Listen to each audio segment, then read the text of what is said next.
Olá, pessoal! Mais uma live no Vida de Hoteleiro. Vamos aguardar a nossa entrevistada, a Ana Cláudia Bittencourt. Hoje vamos conversar sobre o profissional do turismo e da hotelaria pós-pandemia. Então, quais são as características e as habilidades que esse profissional vai precisar desenvolver, se reinventar para superar esse momento?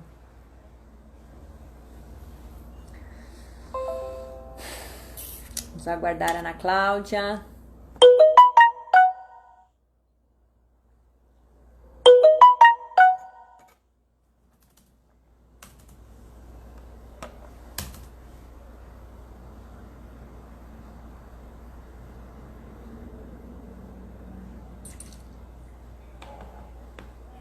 Já deve estar entrando.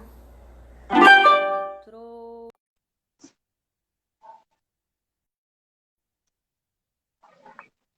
Oi, Oi, Ana! Tudo bem, querida? tudo bem? Tudo certo? E tu, como é que tá? Eu estou bem, passando um pouco de calor, mas tudo certo. É normal, que também tá quente. Bom, Ana, eu quero te agradecer pela oportunidade, pela sua disponibilidade de estar aqui conosco nas nossas lives mensais do Vida de Hoteleiro. Então, a gente, né, desde que começou a pandemia, tem promovido essas lives justamente para interagir com pessoas, né, conhecedoras, é, dessa área do turismo, da hotelaria, para passar aí para os nossos stakeholders conhecimento e informação. E lendo um pouquinho do seu currículo, que é um currículo fantástico, então você tem uma experiência incrível, pelo que eu vi, nessa área de turismo, hotelaria e eventos também. É diretora da IES Agência, possui mais de 6.000 eventos realizados nacionais e internacionalmente. Depois você vai me contar a diferença como é que é organizar um evento nacional e internacional nos países, mas a gente vai bater um papo sobre isso que eu pensei é uma coisa interessante de falar. Se der tempo, a gente fala sobre isso também. Então, eu sei que você já atuou em diversas instituições, tanto como presidente, conselheira, diretora, já foi presidente da Associação Brasileira de Empresas de Eventos, conselheira da FEComércio, recebeu o prêmio dos 15 líderes mais influentes da indústria de las reuniones no México e diversas outras premiações, é professora, palestrante. Gostei muito do tema das tuas palestras, tanto com relação à liderança, inteligência emocional, empoderamento feminino. Pelo que eu vejo, uma mulher bastante ativista, né, um entusiasta do público, das mulheres, e isso é muito bom. Então, nós temos aí bastante assunto para falar. Muito obrigada pela sua participação. Eu que agradeço, fico muito feliz pelo convite. A Associação Brasileira de Indústria de Hotéis, né, a BIH, né, a nossa querida, é uma das entidades mais antigas, né, do Brasil. Eu tenho grandes amigos que eu fiz nesse período, né, que eu estive como presidente da BEOC Rio Grande do Sul e depois presidente da BEOC Nacional. Amigos queridos, pessoas assim que eu trago no meu coração e que, assim como eu, lutam muito pela área de eventos, pelo turismo, né, como um todo, por essa indústria maravilhosa, essa indústria limpa, criativa, que é o turismo. Então, eu sempre digo, né, que quando a gente faz algo com amor, com verdade, a gente faz amigos. E é isso que eu tenho, né, na BH, amigos. Coisa boa.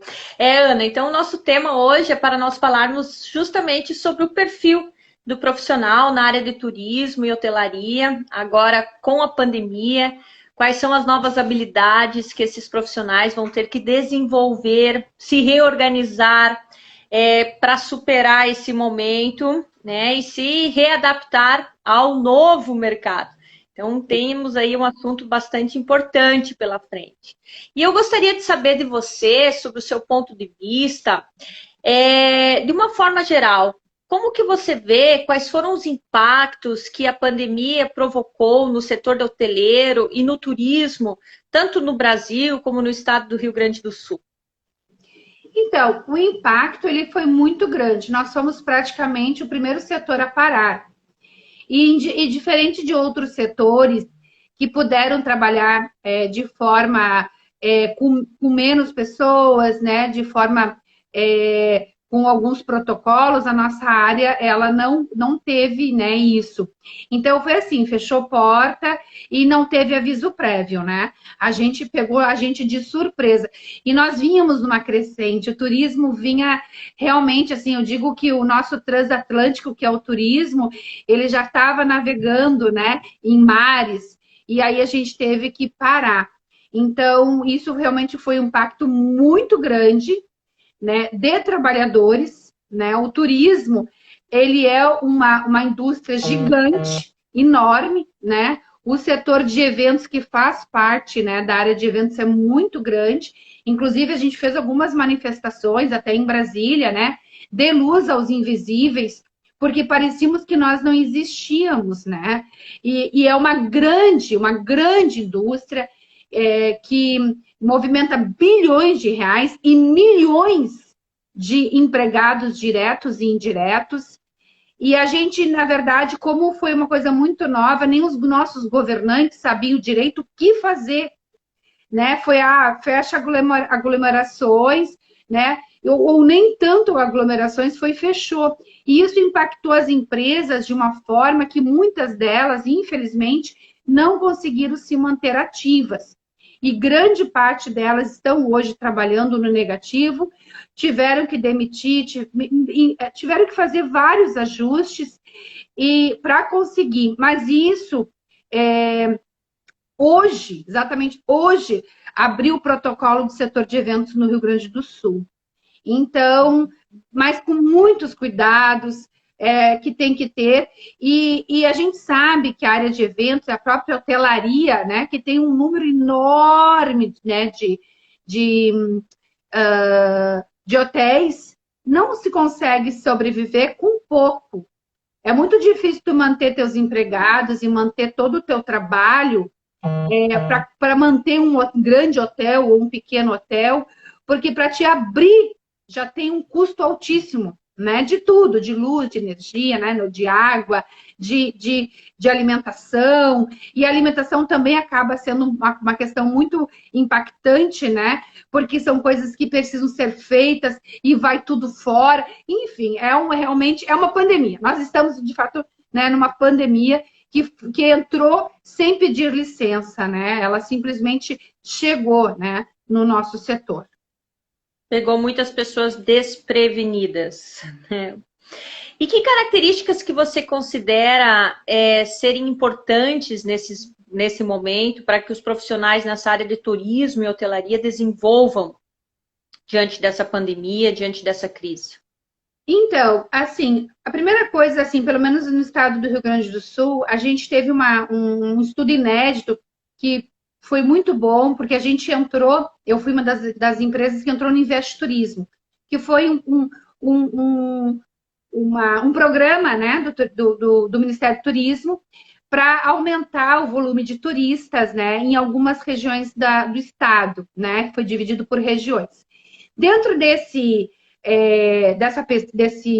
programa tinha uma pesquisa. E essa pesquisa ela foi muito válida, porque ela ficou como uma pesquisa inédita. Por exemplo, os turistas do Rio Grande do Sul, eles são praticamente 60% dos turistas são locais e 38% desses turistas viajam para outras cidades. Mas eles permanecem pouco tempo, são viagens curtas e são turistas vizinhos. Então, isso foi feita essa pesquisa, né, antes da pandemia. Só que ela acabou nos mostrando algo que vai fazer para nós muito importante, que mostrou que o turismo na nossa região, ele é regionalizado. É um turista muito forte local. E isso foi uma coisa que aconteceu com a questão da pandemia. As pessoas têm receio de ir para longe, só que isso já era, digamos, uma verdade dentro da nossa região, porque essa pesquisa ela foi feita antes da pandemia. Então, agora, o que, que nós temos que fazer? A gente tem que aproveitar. E aqui, né, eu vou dizer um pouco da realidade aqui do estado do Rio Grande do Sul, o que, que a hotelaria, o próprio governo tentou auxiliar, né? Tentou fazer algumas coisas algumas experiências que deram certo. Por exemplo, o turista, quando ele vai com a família, ou com o esposo, um filho, ele tem muito receio de ir para um hotel que não vai estar fechado o restaurante. Então, aqui o turista foi feita uma plataforma com uma startup, com algumas redes de hotéis, para que o turista ele possa também, além da estadia, ele reservar a alimentação. E isso dá uma tranquilidade para o turista que vai viajar, porque ele sabe que vai estar reservado o café da manhã, o almoço, o jantar, e isso também auxilia o próprio hoteleiro para saber quanto que ele vai servir, porque ele tem certo quantas pessoas vão ficar no hotel e quantas pessoas vão utilizar da alimentação. Então, ele pode fazer a compra correta, ele pode servir e ter essa tranquilidade para o turista. Outra questão que também foi feita em conjunto é que muitas pessoas, né, viajam sozinhas. Então, elas têm um pouco de receio de o que fazer. Então, novamente, algumas redes de hotéis fizeram pacotes turísticos para essas pessoas que viajam sozinhas, né? Ou que vão viajar só duas pessoas, como um tour de ciclismo, né? Colocar uma programação e um pacote fechado. Então, o turista, ele quer ir, mas ele quer ter o quê? Ele quer saber exatamente o que ele vai fazer, ele quer saber se ele não vai passar trabalho, e ele quer saber se vai ter segurança. E uma das coisas que o turista, ele não é planejado. O turista, as pesquisas mostram que eles não planejam as suas viagens. E o Covid fez com que o turista necessite planejar a sua viagem por conta dos protocolos de segurança. Então, isso tudo que eu estou te falando está dentro da pesquisa, né? Feita pelo Sebrae agora, né? Há pouco tempo. Isso é a nível nacional ou é mais Rio Grande do Sul?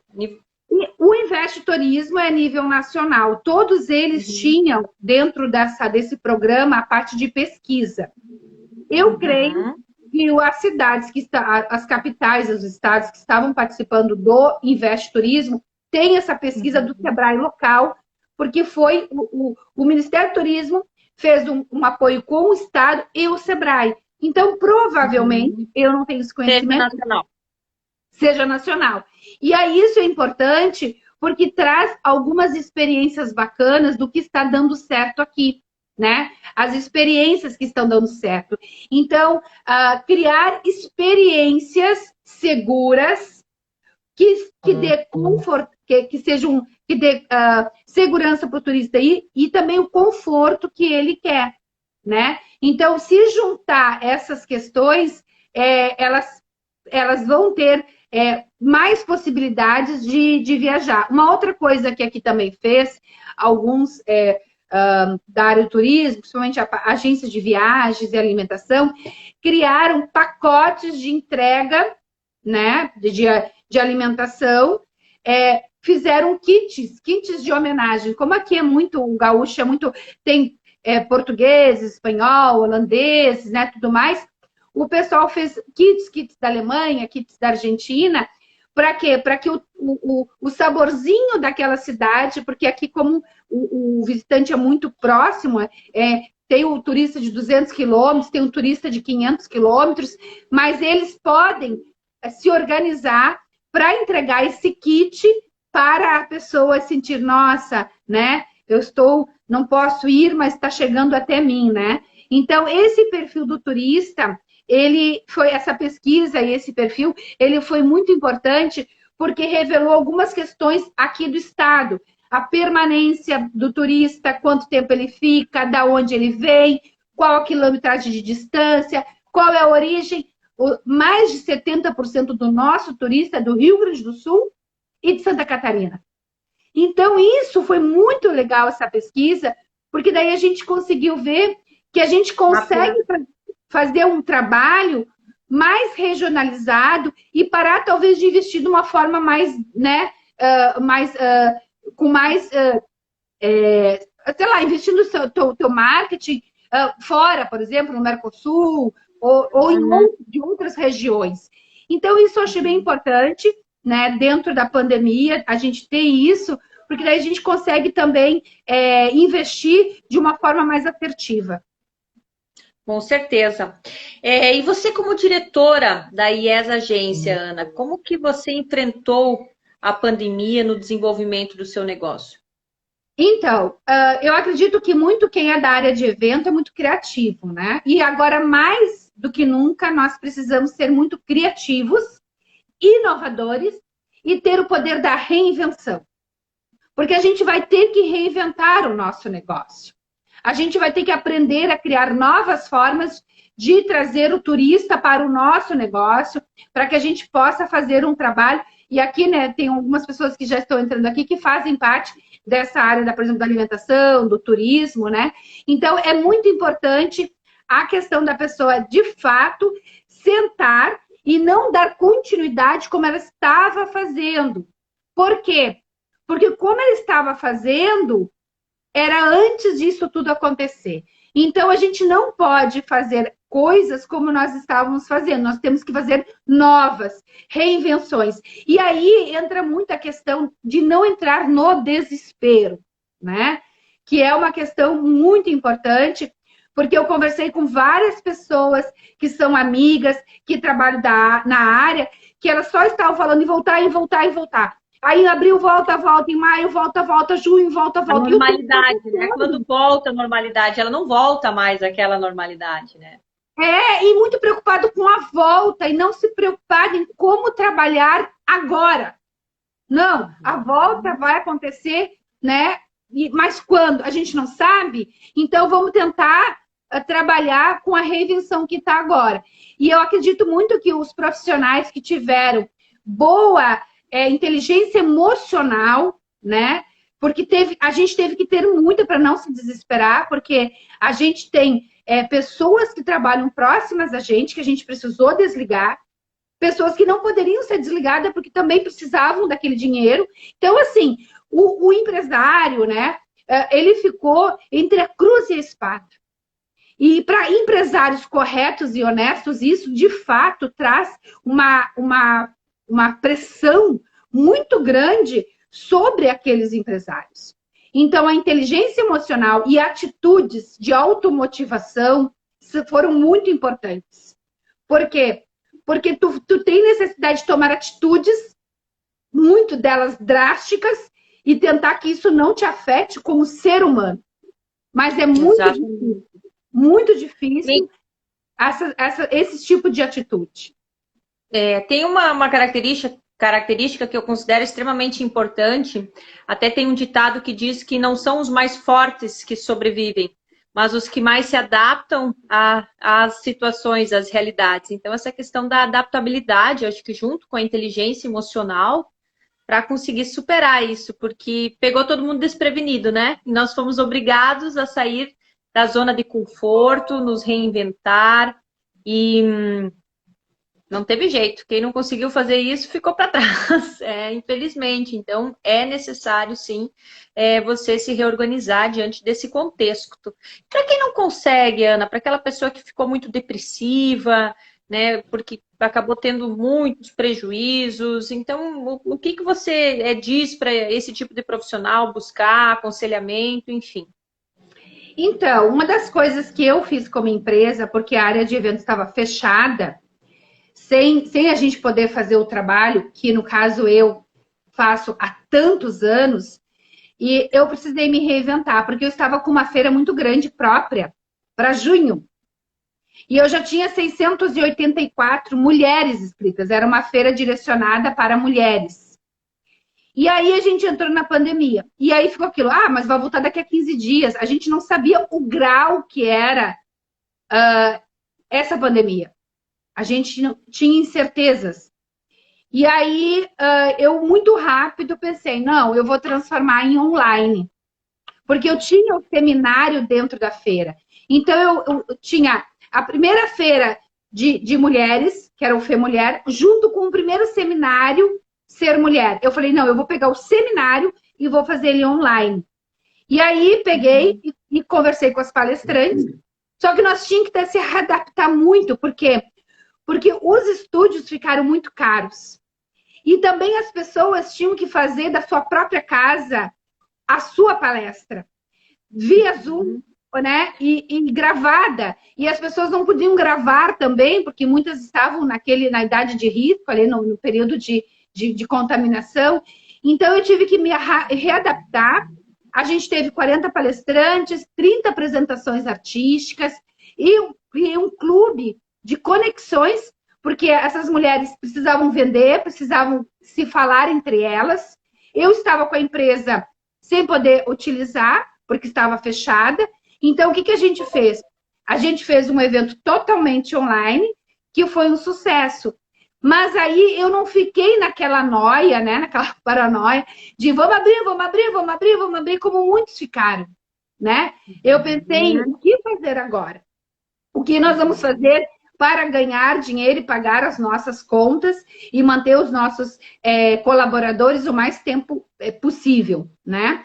E aí tu fala sobre os demais. Eu conversei com muitos, porque a gente tem, como a gente atende o estado inteiro, a gente tem mais de 4.000 fornecedores da área de eventos. Eu atendo todos os municípios do estado. E todo mundo falava, Ana, o que a gente vai fazer? O que a gente vai fazer? Eu falei, agora tu tem que pegar e fazer o mais enxuto possível, né? E tentar ver do que tu pode fazer no limão limonada. Então, as de buffet, eu falei, gente, vamos fazer caixa de alimento, aquela caixa de festa para aniversariante, para casamento. Os estúdios, eu falei, poxa, vamos começar a fazer casamento só, o noivo e a noiva. Então, a gente começou a pensar em possibilidades. E aí o pessoal, vamos falar, a Ana me deu uma ideia, achei legal, falar com ela. E aí o pessoal foi falando comigo, foi dizendo, olha, gente, eu acho que quem tu faz? Eu faço isso, isso. Faz um estúdio. Mas eu não tenho como fazer estúdio. Se junta com outro. Então, foi muito importante a gente conversar. E aí tu me pergunta, como é que a gente passou e está passando essa pandemia? Com muita união, com muita conversa. Claro que a gente não consegue agradar a todos. Claro que não é fácil, né? Muitas pessoas, de fato, diziam, mas não adianta, não tem jeito. E assim, quando se fecha para algo, isso que a gente não pode, é fechar o nosso campo de visão. Porque quando se fecha o campo de visão, tu não consegue enxergar mais nada, tu só enxerga o que está na tua frente. E na nossa frente tem um Covid, tem uma pandemia, tem empresas fechadas, só tem problemas. Então, tem que abrir o leque de visão, não se desesperar. Eu me lembro de um ditado muito velho, né, que a minha avó dizia muito, leite derramado não tem mais o que fazer. Então, se nós temos um hotel, se nós temos uma pousada, se nós temos um setor de eventos, se nós temos uma agência de eventos, nós temos o quê? O leite o quê? O Covid, a pandemia, tá aí, não tem o que fazer, enquanto nossos cientistas não descobrirem a vacina. Então, vamos nos ajudar. E por isso que eu criei o clube, para que mulheres se unam e falem-se entre elas, né? O clube ele é mais voltado, sim, para as mulheres. E dentro do clube já fechamos inúmeros negócios. Né? São online as reuniões? Como que são? Então, agora, até tendo uma palestra online do clube, tem 30 e poucas mulheres participando, né? Dessa palestra. Ele 70% ele está em online. É rodadas de negócio, que são top, né?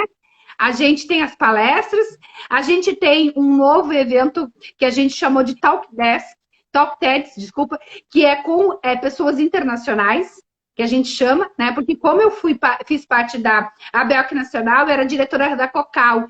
Então, eu criei amigos, né? De 22 países, que eu não perdi esse elo de ligação. Então, eu converso, né? Eu tenho uma amiga muito querida, que é a Alison da Guatemala, né, que foi diretora de turismo de lá, tem da República Dominicana, do Equador, da Panamá, tem a Carla Ferro, tem lá no Uruguai a a Silvana. Então, assim, é um leque de possibilidades que eu falei, poxa, e aí em 30 dias eu já tinha 50 associadas no clube e já comecei, e hoje ele já virou internacional, porque ele também tem mulheres internacionais que fazem parte do clube. Aí o pessoal diz, impossível tu ter inventado isso na pandemia, tu já estava com isso na tua cabeça. Eu falei, não, eu nem imaginava em criar um clube para mulheres empreendedoras. Não imaginava. Não imaginava um monte de coisa que eu estou fazendo, eu não imaginava. Hoje eu domino Zoom, Google Meet, as lives, Instagram.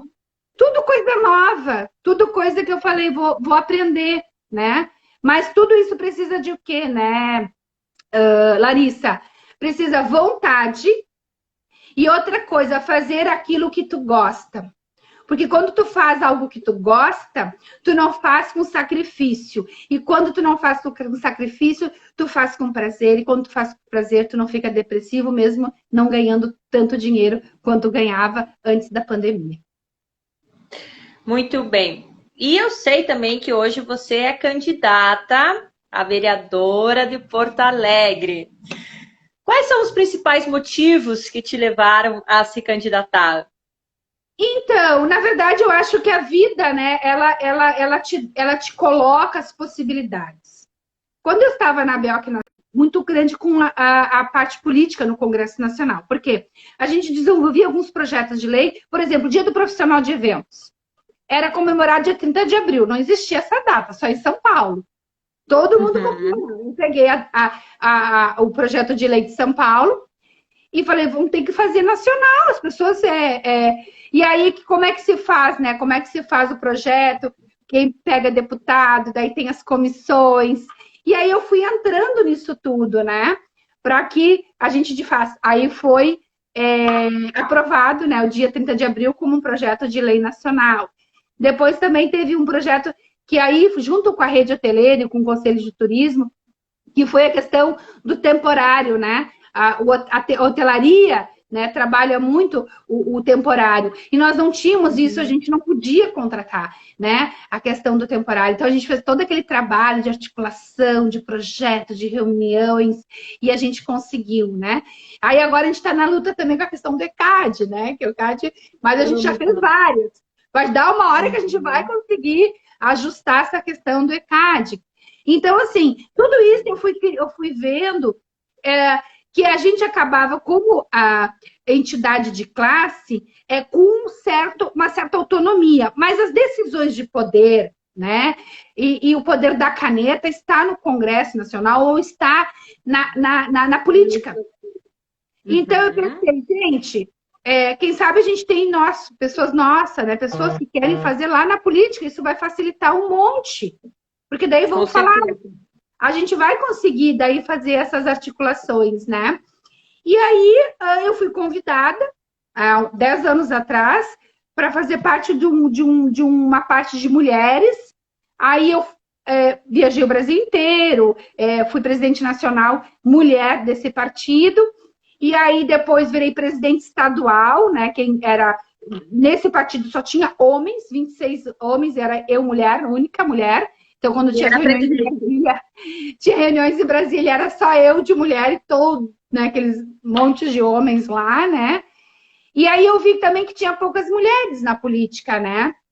E vi que a gente teria que ter, eu sempre digo, né, que o mundo, né, ele desde que é mundo, os homens, eles sempre foram os que dominaram a área da política, né? E a visão do mundo é muito masculina. Então, eu sempre digo, mulheres, né? Tanto de 16 que começa a votar até 116 anos, né? Vamos colocar mais a visão da mulher. Já está de bom tamanho todos esses anos aí que tem essa visão masculina. E eu sempre digo isso porque em casa, né, o namorado, o marido, o pai, o tio, coloca coisas para eles escolherem. Na TV, vamos assistir uma televisão. Vai ser diferente da mulher. Vamos comer alguma coisa. Vai ser diferente. E nos projetos de lei também não é diferente. O homem não é que ele seja ruim, nem que os projetos sejam ruins. É que a visão dele, na hora de selecionar os projetos, ele coloca novamente a visão dele de homem. e nós precisamos que as mulheres também tenham a sua visão nos projetos de lei. Porque hum. Não, pode falar. Não, porque a gente tem, né, no nosso DNA, mãe, cuidadora, né? A gente tem uma visão de vida diferente. Então, nós temos que ter essa visão de vida diferenciada também nos projetos de lei. Mas isso é, de fato, uma grande barreira, né? As mulheres, de fato, não gostam de falar de política. Quando a gente vai falar de política, elas não querem falar sobre o assunto, isso é bem complicado. Eu faço parte de vários grupos. Se eu falo de política, aqui não é lugar de falar de política. Então, nos lugares que nós deveríamos falar, não pode falar, né? E isso é uma fragilidade grande. Por quê? Porque esses grupos são feitos para apoiar as mulheres. Esses grupos são feitos para dar voz à mulher. Esses grupos são feitos para de fato ter mais apoio. Mas a gente vai conseguir fazer isso a gente fazendo algumas leis que vai auxiliar as mulheres. Eu vi que você é coautora do livro Empoderamento Feminino.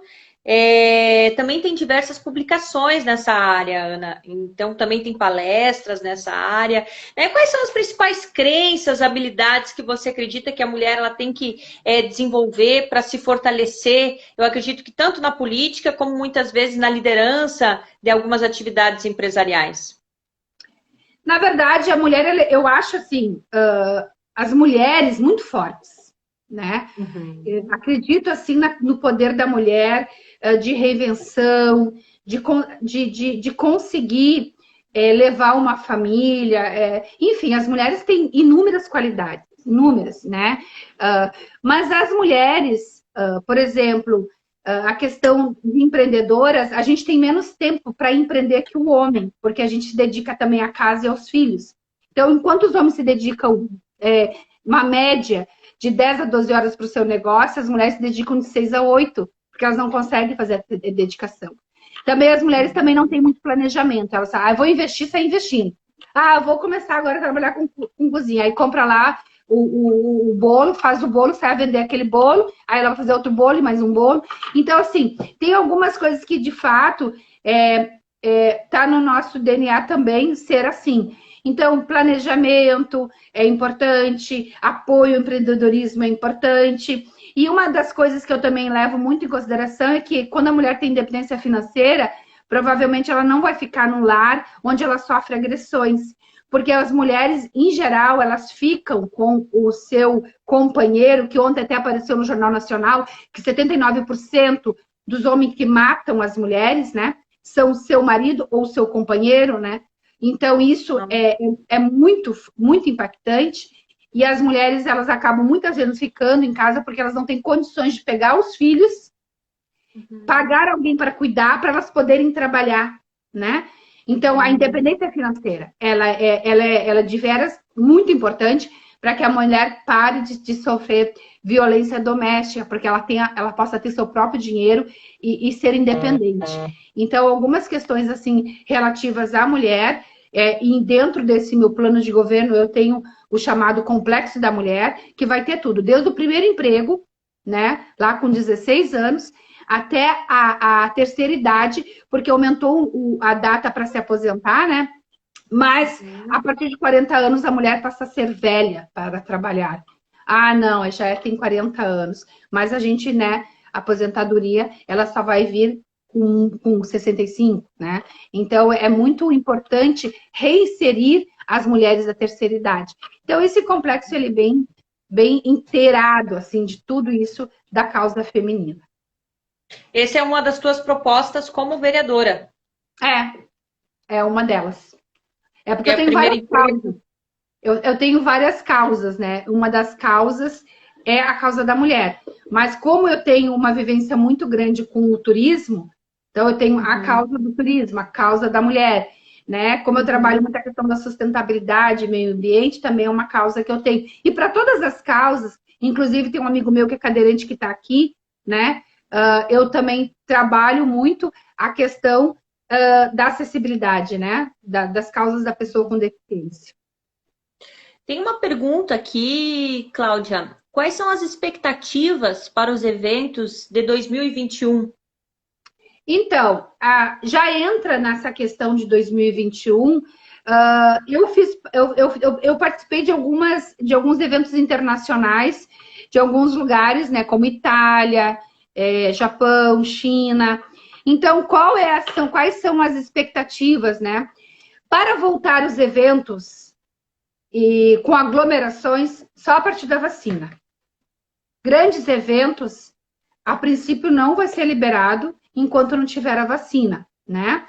Então, a ideia é que os eventos sejam menores, que aconteçam com todo o protocolo de segurança. E que sejam eventos menores. A tendência em países que já passou pela fase ali de onde teve um número grande de mortes e que agora está voltando, né, com todos os cuidados, são eventos menores, até 500 pessoas, são eventos muito voltados às pessoas, porque enquanto elas estiveram dentro da pandemia, elas começaram a valorizar mais a família, mais os filhos, mais o que de fato faz ela feliz. Então, eventos muito relativos a tudo isso vai estar em alta, né?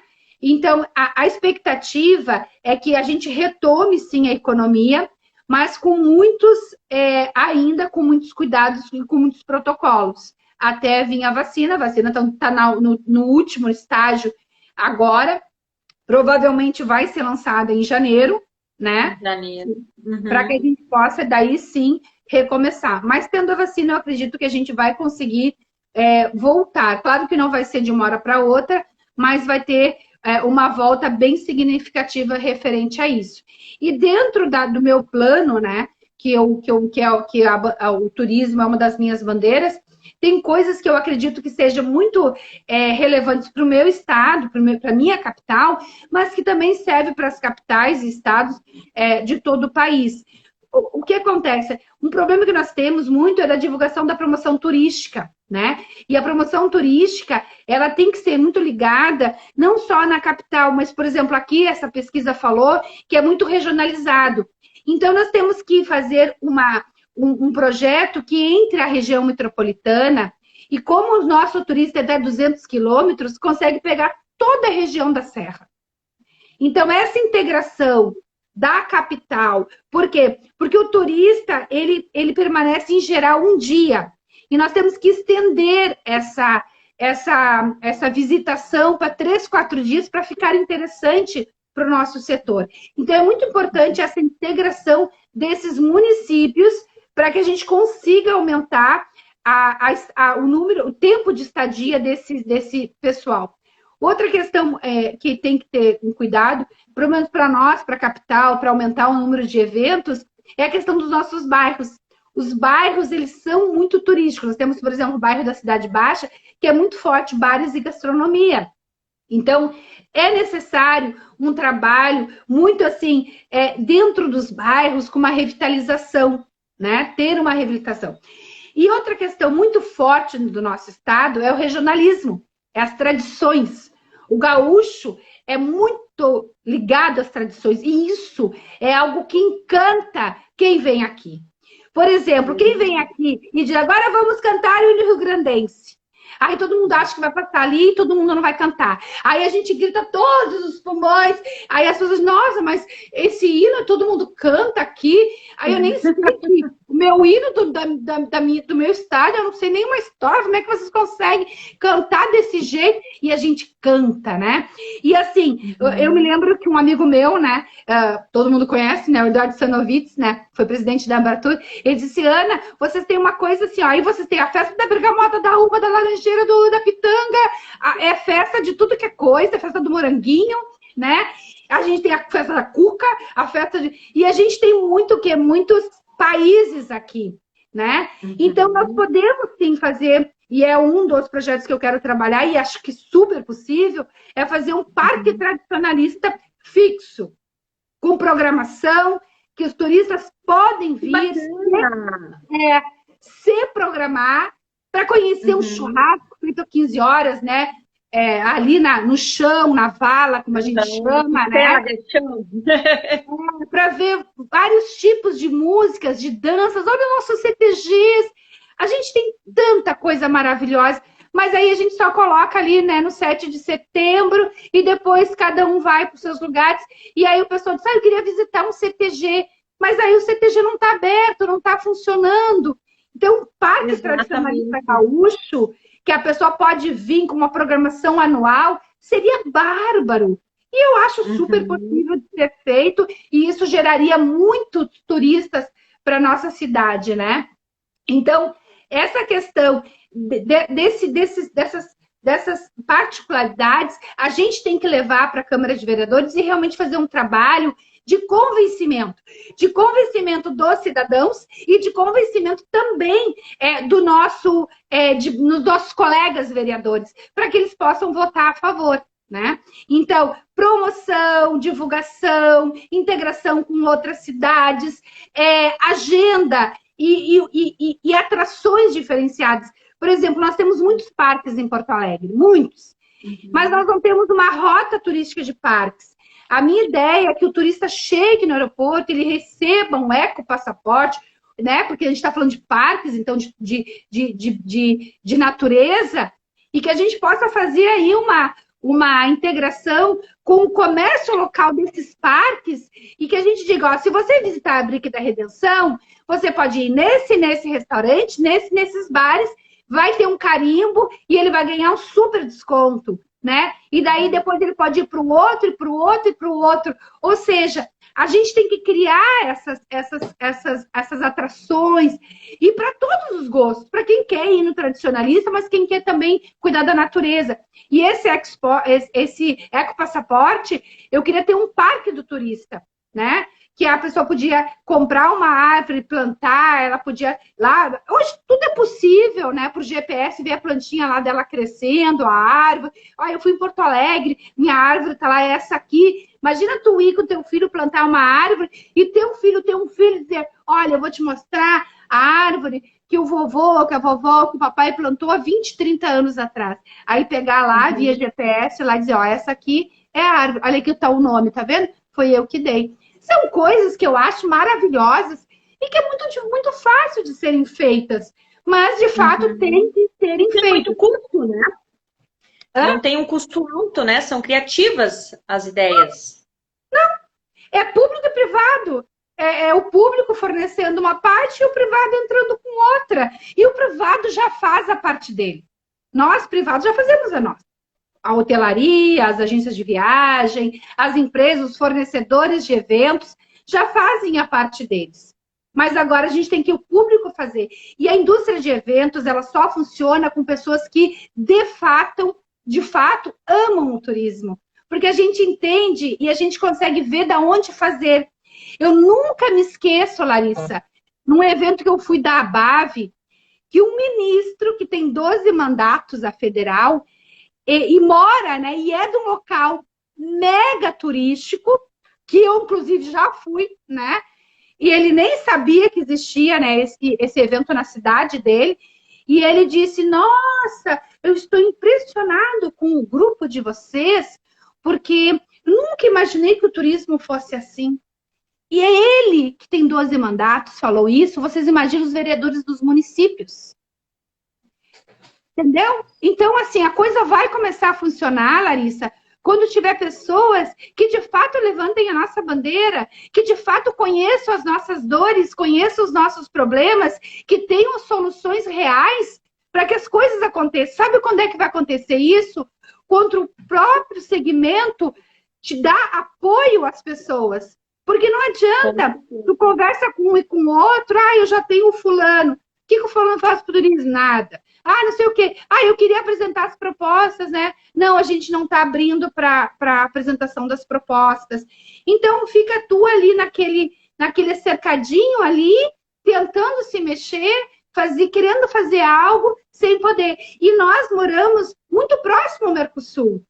A gente tem que fazer também um trabalho próximo, né? Trazer essa divulgação de negócios do Mercosul, conversar com os outros países, para que a gente possa agregar mais ao nosso setor. Então, essa discussão, ela precisa ser feita, a gente tem que falar, sim, a gente tem que lutar, a gente tem que falar de fato o que é necessário fazer. E nós sabemos o que é preciso fazer, Larissa. A indústria de hotéis, do qual hoje nós estamos aqui falando, né, que é uma indústria gigante, né? A BH tem mais de 100 anos, né? É uma entidade fortíssima, mas ainda está faltando pessoas que liderem isso, que levem isso adiante para que, de fato, as coisas possam acontecer. E o nosso setor é um setor que, de fato, precisa ser visto com uma forma diferenciada. Por isso que um dos projetos que eu quero, de fato, também fazer é um apoio para as empresas com microcréditos, que a gente possa buscar isso junto ao Sebrae, aos bancos de desenvolvimento, que a gente possa trabalhar os profissionais de eventos para que a gente tenha um auxílio nesse momento, né, que está muito difícil. Então, tudo é possível, Larissa. E as propostas que eu tenho para o nosso setor, que são mais ou menos umas 10, todas elas possíveis de serem feitas. Todas elas são plausíveis, são execuíveis.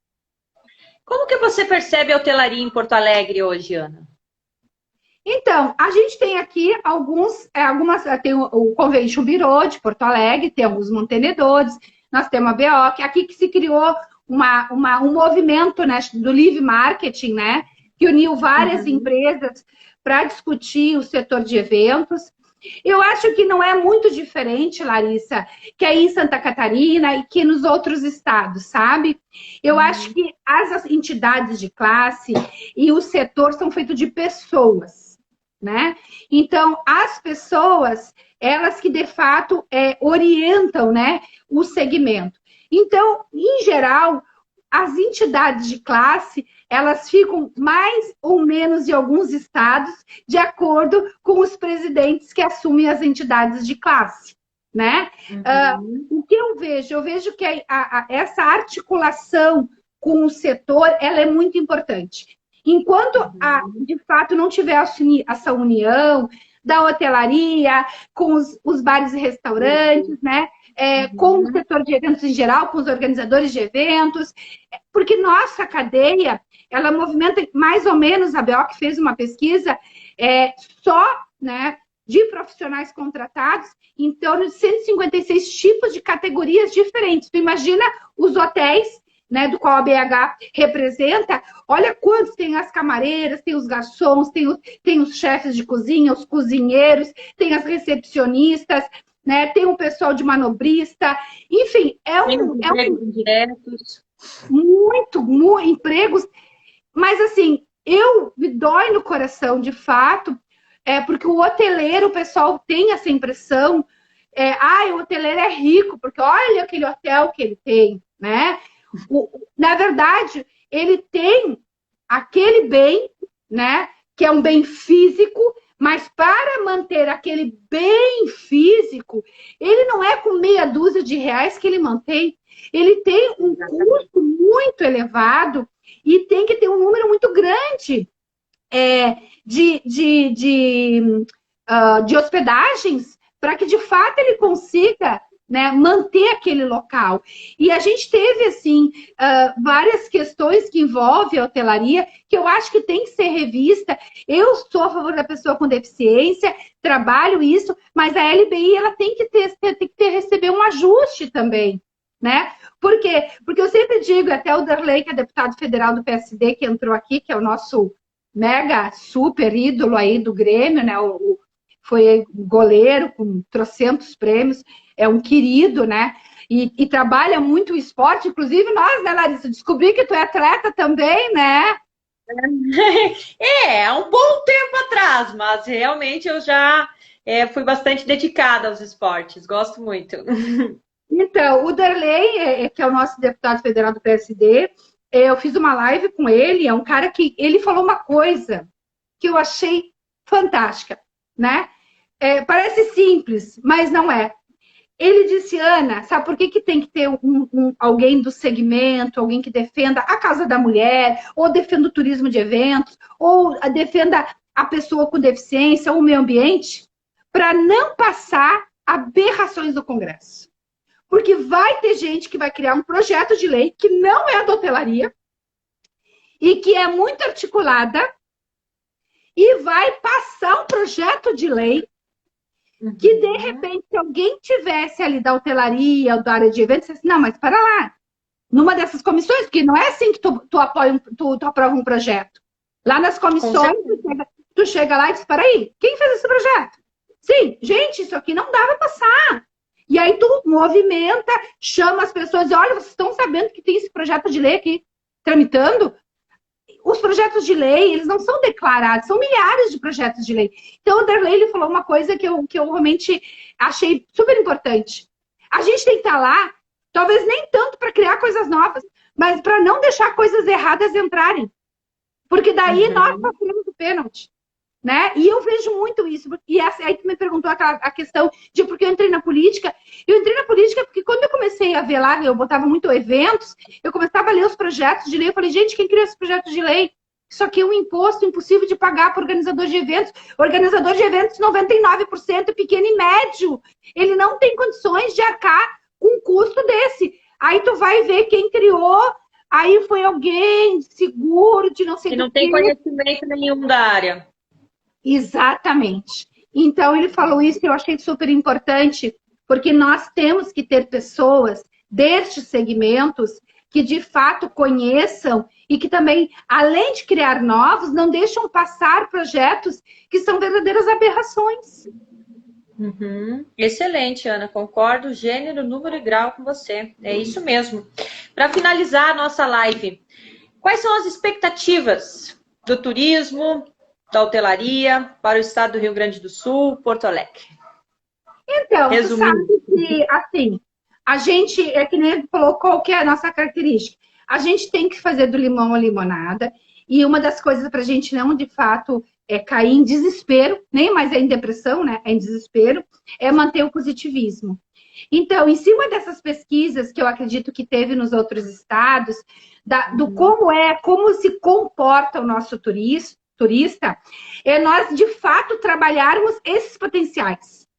Trabalharmos isso de uma forma mais ampla. Se o nosso turista, 60%, quase 80% é do Rio Grande do Sul e de Santa Catarina, a gente trabalhar e desenvolver projetos, programas e ações em cima desse turista, né? Se a gente tem que aumentar o número de estadia no município, como é que a gente vai fazer isso? Olha, a gente vai fazer criando alguns programas especiais, alguns pacotes especiais, né? Porque daí a gente... Olha, e aquele viajante só que viaja sozinho, olha, é um número grande. Será que ele não viajaria se ele tivesse um grupo que vai fazer... Claro que agora não pode aglomeração, mas 5, 6 pessoas que, olha, tu vai poder fazer parte dessa caminhada, tu tem um tour, tu tem uma gastronomia, tu tem... Então, essas questões eu acho que é muito importante trazer. E, de fato, a gente trazer pequenos grupos, mas com muitos pequenos grupos. Muitos pequenos grupos. É isso que a gente tem que manter a nossa economia girando. Tem sempre muitos pequenos grupos vindo, né? E esses pequenos grupos com essa frequência vai conseguir fazer que a gente consiga ter uma estabilidade no nosso negócio. Porque a gente não vai poder pensar, eu vou lotar o meu hotel, porque enquanto não tiver a vacina, a gente não vai conseguir isso. Mas se a gente conseguir fazer esses pouquinhos, bastante, muitos pouquinhos, a gente vai conseguir se manter. Para quando for liberado, a gente estar com...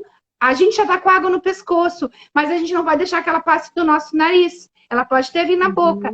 Então, a gente vai estar com a água no pescoço, mas a gente vai estar vivo, né? A gente vai estar ali sobrevivendo. E é isso que a gente tem que pensar agora. Para que quando a pandemia passe, a gente consegue baixar essa água, baixar esses problemas e a gente consiga, de fato, sobreviver a essa pandemia. E a gente vai conseguir sobreviver como? Com positivismo, com ideias novas, com criatividade, com inovações, com apoio, com união, que eu acho que é, de fato, o que a gente tem que fazer para a gente conseguir se manter. Exatamente, e com fé. Beijo bem grande para o seu Manuel, acabou de entrar na nossa live. Manuel, tudo Ana, bem, Manuel? Quanto tempo, querido? Ana, estamos finalizando, então. Você tem uma mensagem final para nos deixar? Para Então, nós eu acho finalizar a que nossa live.